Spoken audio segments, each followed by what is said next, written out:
Hello, my name's Garry Craig Powell, and this is my book, Stoning the Devil, published by Skylight Press. I'll just talk a little bit about it. I'll read from the back cover. Stoning the Devil is a novel in stories set in the United Arab Emirates, a country of paradoxes, of seediness and glamour, of desert grandeur and Disneyland vulgarity, where public executions and sex crimes are winked at by the Western expats who run the economy. Colin, a professor of literature, is interested only in pleasure, a speaker of Arabic and an admirer of Arab culture who is unaware of his latent racism.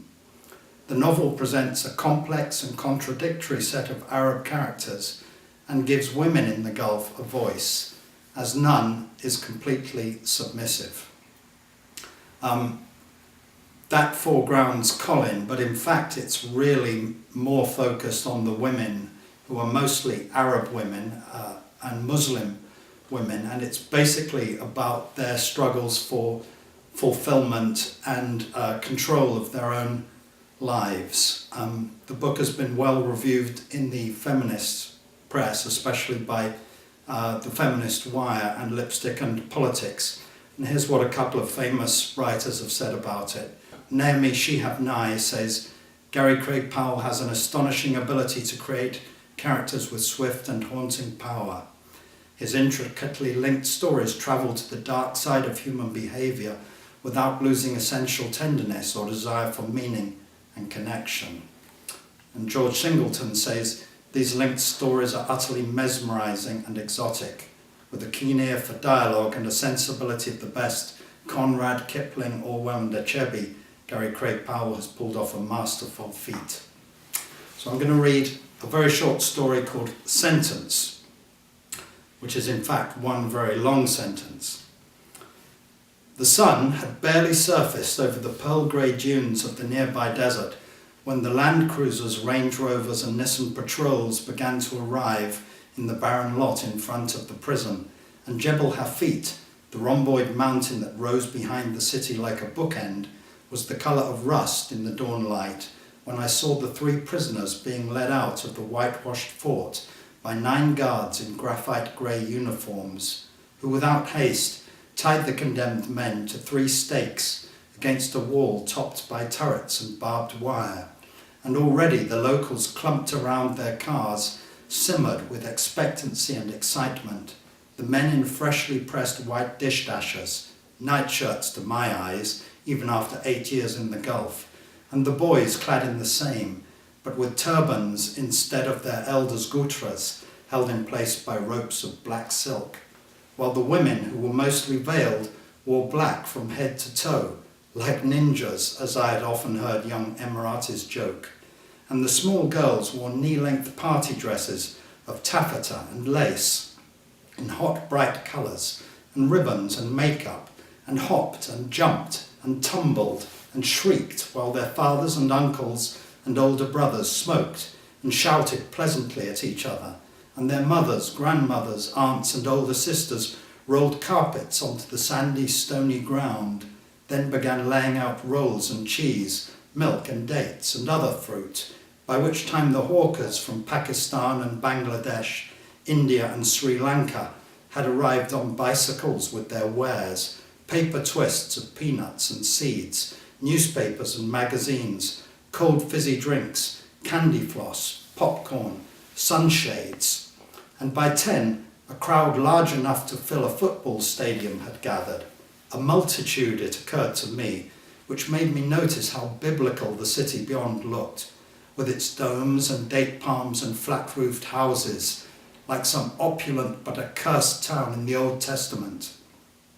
And over Jebel Hafit, the monolith that was now burnt sienna, Egyptian vultures were hanging in the dusty blue sky, black rectangles, stiff as boards, and I sensed an undercurrent of impatience in the crowd, to which I was not immune, for in spite of the repugnance I felt for the idea of a public execution, my curiosity was piqued, besides which I had no desire to spend all day broiling outside when I could look forward to returning to my apartment where air conditioning and my books awaited me,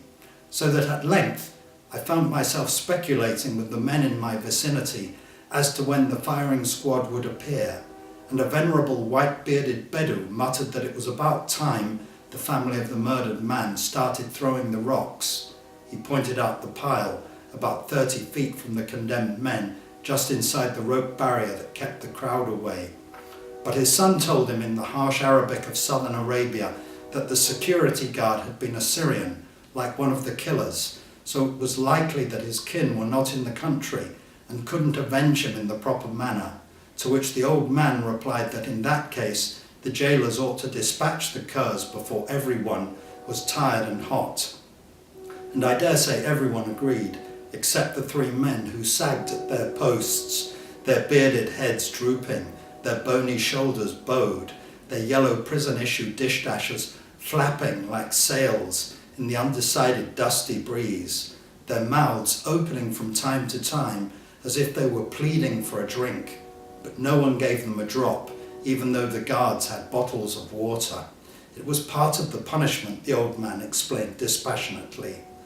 And one of the convicts, who was in his early 20s by the look of his wispy beard, was talking to himself, praying or delirious, and I felt sure they couldn't survive the heat unless someone relieved their thirst, though as the sun swung like a brass cymbal towards its zenith, I was amazed they endured, albeit ever more bent and stricken. And still we waited, and my editor called me on my mobile phone, wanting to know why I hadn't called and what the reason was for the delay, and dismissed my excuses that the guards refused to answer my questions and I couldn't find an officer or get into the fort. And it was unbearable, although we had ice cream and Pepsi and Lebanese pop music playing on car stereos. And now that it was nearly lunchtime, the women were cooking chicken biryani on camping stoves and serving it up with salad kept fresh in coolers and iced juices, and a Bedou family who had driven from Ras Al Khaimah, a journey of nearly 4 hours, invited me to eat with them, seeing that I was alone and unprovisioned. How shocked they were when I admitted that I was married. So of course I accepted, sitting on a fine red tribal rug from Iran with the menfolk, while the women served us, and I took care to eat only with my right hand, rolling the rice into balls with my thumb. While I praised the food, fortunately sweating little in the dry desert air, and the topic of conversation was the war in Iraq, which I admitted was unjust because Saddam had not attacked anyone this time. And I had to agree that Christian soldiers had been barbaric in Abu Ghraib and elsewhere, while the men nodded, saying that I was civilized, as Arabs were. And so we talked and talked, yet nobody expressed concern about the agonies of thirst that tormented the murderers, though once a girl of 6 or 7, wearing lipstick and a white frilly dress, asked when they were going to kill the bad men, only to be rebuked for her impatience and given a boiled sweet, with the admonition that they would die soon if it was God's will. But apparently it was not, for midday had come and gone, and the muezzin had called from a nearby mosque, and after everyone had prayed, we roasted slowly in the heat of the afternoon, and still the cars came, mostly 4-wheel drives, but also sedans, white Mercedes and BMWs and Lexuses with black windows, until the Maidan was full, and I estimated 250,000 people were there. And still the vendors plied their goods, with increased irritation, and still I was unable to find out what was going on, even when I tried to bribe one of the guards, though he did relate a rumour that the delay was due to a sheikh who was supposed to be coming, and the guard, who was from Morocco like most policemen in the Emirates, explained as if I were a child that until the sheikh arrived, the execution couldn't take place, while the 3 men wilted like flowers in a drought, causing me such pity that I asked him if I could give water to the men under sentence, but he said it was haram, forbidden, and everyone prayed again at 4 o'clock, and my friends from Ras Al Khaimah began to wonder if the convicts had died, though from time to time one of the scarecrows would stir, his head lolling, his tongue protruding like a dog's, his eyelids fluttering as if he were having a fit, which was horrible to see, as an uncovered young woman with a painted face complained to the other females, saying she couldn't understand why we had to look at them, why the guards didn't cover their ugly mugs. And oddly enough, no sooner had she made this observation than the plump sergeant in charge pulled pointed black hoods over their heads, and the crowd began to whistle and applaud, no doubt anticipating the imminent volley. Yet the guards had no rifles, and I couldn't imagine them using their revolvers, although I wished they would, because I was tormented by the men's suffering, or so I told myself, again and again, and we waited and talked, ate cakes, drank iced tea, smoked American cigarettes and socialized, and I was treated as an honored guest, although I knew very well that my new friends from Ras Al Khaimah regarded me as an inferior, for I was neither Muslim nor Arab, let alone a Gulf Arab. And in the meantime, the mountain smouldered as if it were covered in boiling lava, and the vultures hung in the oily sky, and the Indians dripped like candles and croaked like crows, their drinks nearly gone, and in truth, the weight could barely be borne. We yearned for blood. Even the Western liberal was longing for the spastic release of violence, so that when a fresh detail of guards emerged from the fort, with rifles angled jauntily over their shoulders, we could scarcely contain ourselves. We shouted and whistled and hooted and clapped. Women ululated and little girls screamed, while the wind fanned our cheeks like the breath from a heated oven. The brass cymbals shivered and crashed amidst our bubbling thoughts, and now that the squad raggedly raised their rifles, minus one youngster who was doubled over, spewing on the sand, there was a sudden sickening hush, a frenzied press of bodies.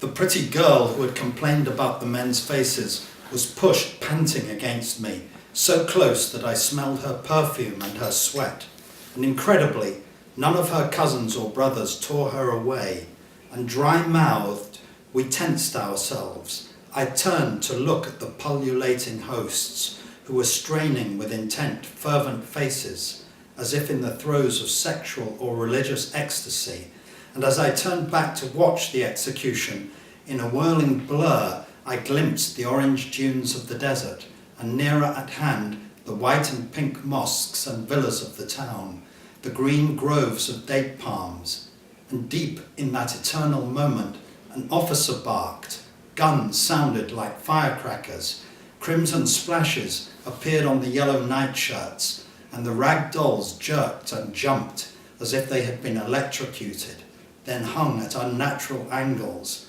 and everyone sighed, suddenly relaxed like moviegoers at the end of a tense thriller.